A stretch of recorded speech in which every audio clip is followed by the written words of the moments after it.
There's a landmark breakthrough in India's fight against COVID-19. India's very own Covaxin has now been approved for children.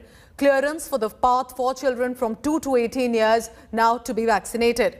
The 2-dose vaccine can be administered with a gap of 20 days between the first and second dose to children.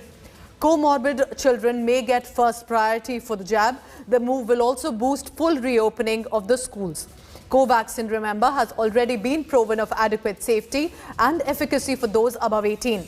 The emergency use nod was given by Subject Expert Committee of India's top drug regulator. It now needs a final approval from the Drugs Comptroller General of India before the full immunization drive begins. हमारे क्योंकि 2 साल से तो school ही नहीं जा रहे, almost 2 साल हो गए जी। तो इससे बहुत सिक्योरिटी हो जाएगी कि बच्चों को प्रोटेक्शन मिला है।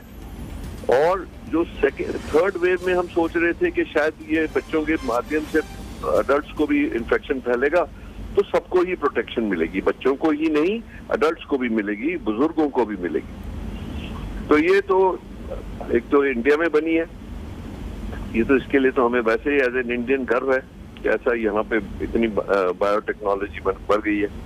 और दूसरा फैक्ट कि ये इफेक्टिव निकली है और इससे बहुत अच्छा फायदा होगा हमारी सारी पॉपुलेशन को, बच्चों को खास करके। ये इफेक्टिवनेस पता लगेगी इस वायरस के अगेंस्ट कि जो कैसे पता लगता है कि ये जो 6 महीने के बाद जो ऐसा लग रहा है कि लोगों की जो इम्यूनिटी हम एंटीबॉडीज से मेजर करते हैं, क्योंकि इम्यूनिटी 2 तरीके की होती है, एक एंटीबॉडीज की होती है, दूसरी सेलुलर रिस्पॉन्स होता है बॉडी का। तो जो एंटीबॉडीज मेजर कर रहे हैं उससे लोगों को जिनके बहुत ही ज्यादा गिर गए हैं उनके लिए ये सोचा जा रहा है कि बूस्टर डोज दिया जाए, और दूसरा जो हेल्थ केयर वर्कर्स हैं जो सारा टाइम एक्सपोज्ड हैं उनको दिया जाए और बुजुर्गों को दिया जाए। तो ये स्टडी चल रही है, बहुत सारी कंट्रीज ने तो ये अप्रूव भी कर दिया है, अमेरिका में तो शुरू भी हो गया है। But it is important to understand, why do children need the COVID-19 vaccine? Over now to my colleague Nabila Jamal to help you understand. Nabila, over to you. Why kids really need the COVID-19 vaccine? This is a question that's being asked. Well, we know that kids may be more vulnerable to the new variants. There are many more variants to come in the days to follow.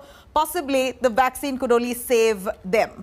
Vaccinated adult population will get herd immunity. Of course, we know that many of them have already been infected and vaccinated. And herd immunity will mean that the burden of the infection may just shift down to children. And that's the worry here, that children will be overrepresented in infection numbers. So far, we've seen only a small number of children being affected by COVID-19. Very, very few severe cases. But with herd immunity among the adults, we're not too sure in the days to come.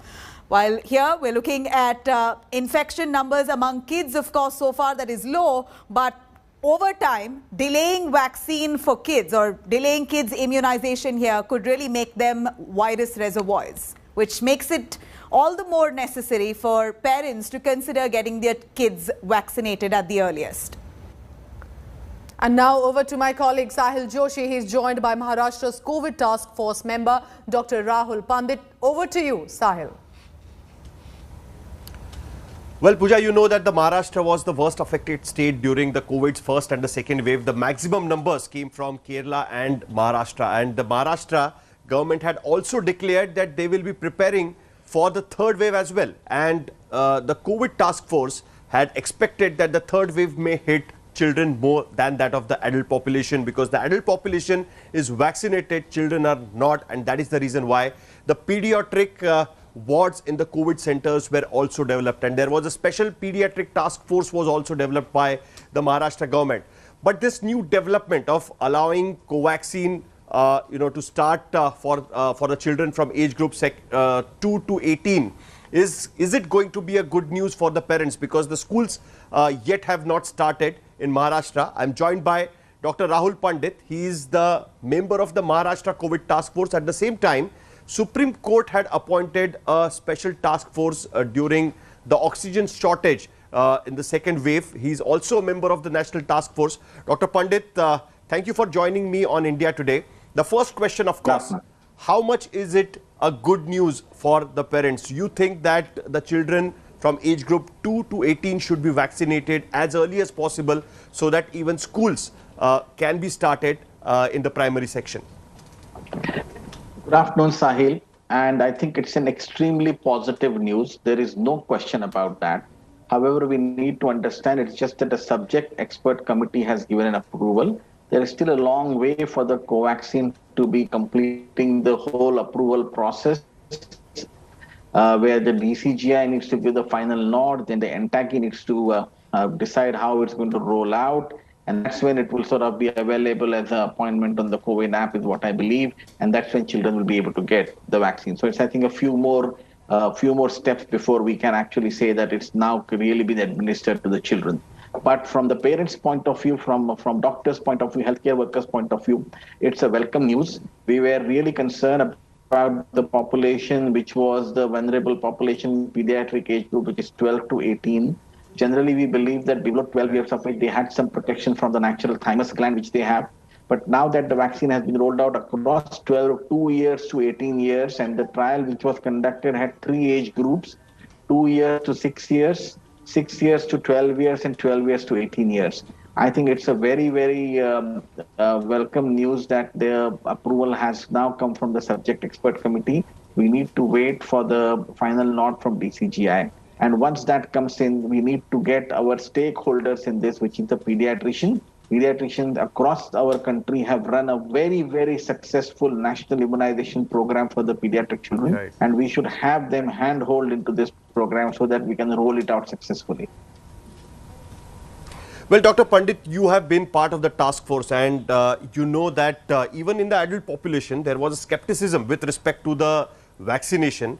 And now that the children have been allowed by the subject expert committee that they can be vaccinated using Covaxin, do you think that there will still be a skepticism among the parents? Because there are some parents who are talking to us are telling that they are not sure, because especially with respect to Covaxin, the WHO approval is still pending.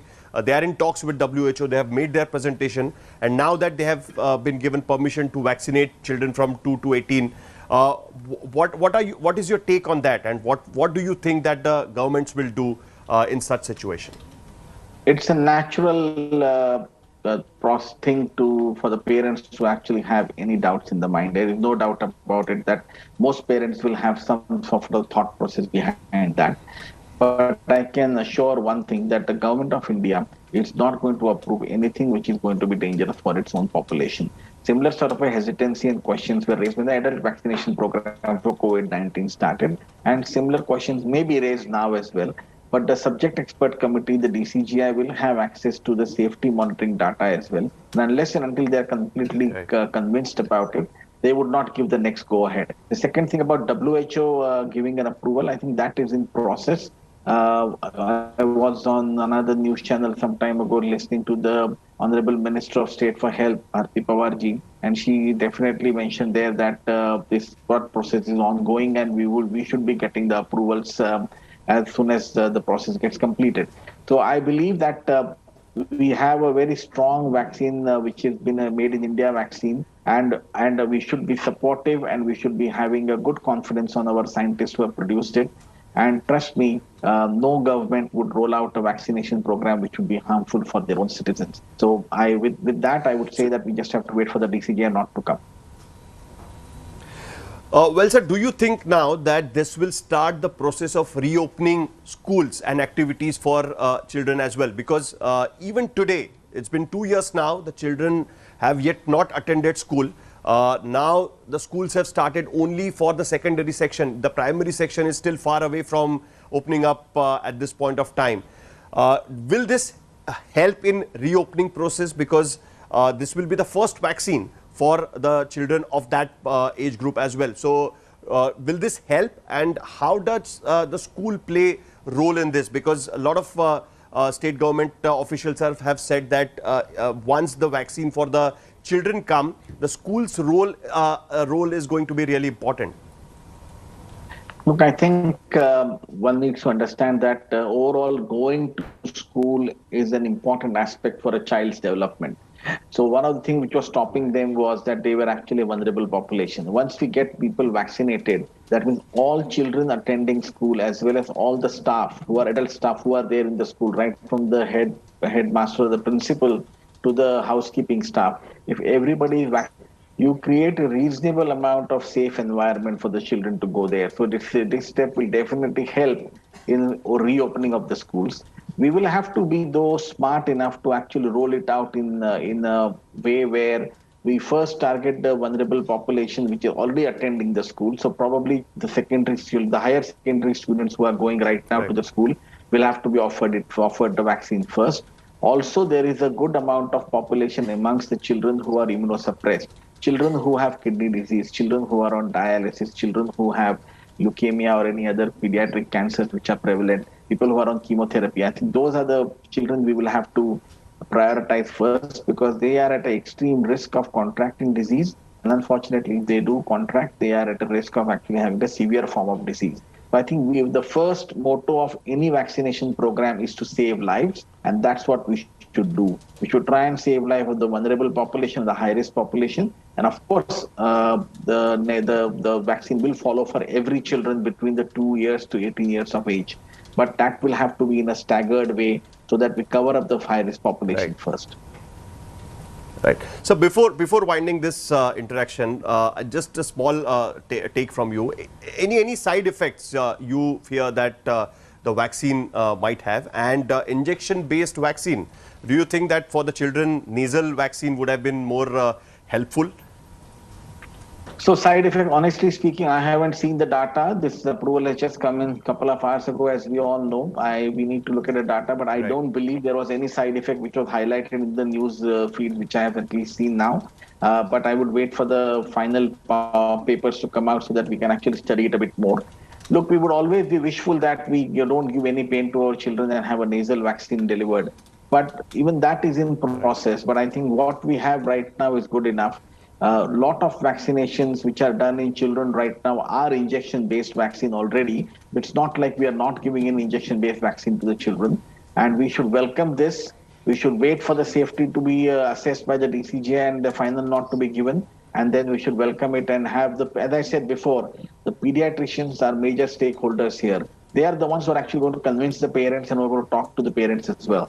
So we should be involving them extensively as the main stakeholders to get this vaccination program up and running. Right. Thank you so much, Dr. Pandit, for sharing your thoughts with respect to this new development. Pooja, you heard that what Dr. Pandit was mentioning, and it's very clear that he thinks that it's a welcome move and it will definitely help in opening up the activities with respect to children. Right now, what we are seeing is that the schools are still closed since last 2 years. There are many children who have not been to school at all, and this is definitely going to help them to restart the activities which have been completely shut down at this point of time. Perhaps this is the moment, yes, the schools can finally reopen after almost 2 years. Sahil Joshi, thank you so much for getting us that very important conversation.